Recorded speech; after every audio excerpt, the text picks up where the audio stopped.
What area of the body can you not put a tourniquet and you are not going to use a chest seal? Junctional regions. Junctional regions are where? Your groin area, armpits up in here, maybe high up in here.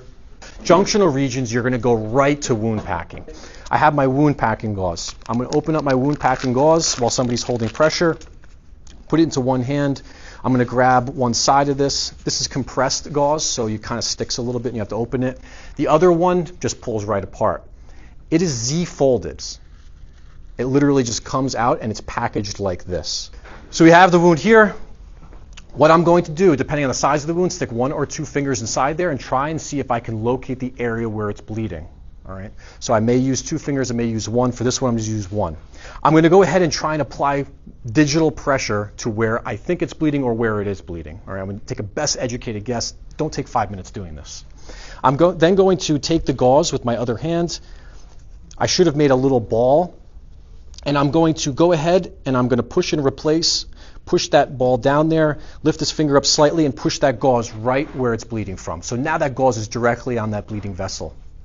Take some more gauze, lift this finger up slightly, push it down. Lift it up slightly, push it down. Keep doing this until when?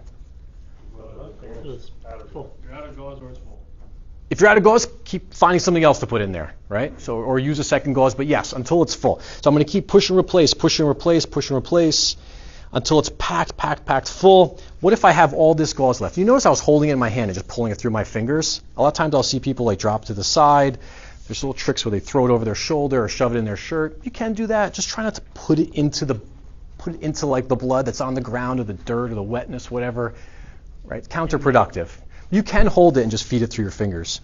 What do I do with all this extra gauze? Put it on top. Put it right on top. Yep. That's good because most people say like wrap it around. Put it on top and then I'm going to lean on it. For how long? Maybe till other first responders get their EMS. They say non-hemostatic gauze, 10 minutes. Hemostatic gauze, which is going to be that combat gauze, 5 minutes. You can do that about half the time because remember, it's speeding up that clotting process. It's pretty cool. We're going to sit here and lean on it. If we need to transport the person or whatever the case may be, if it's a dangerous situation, we need to move them. You can take your pressure bandage out. You're going to put your pressure bandage right on top of that wound, and you're going to wrap it around. It's elastic, has Velcro. So every time you go around, pull, tighten, wrap, pull, tighten, wrap. Very, very self-explanatory.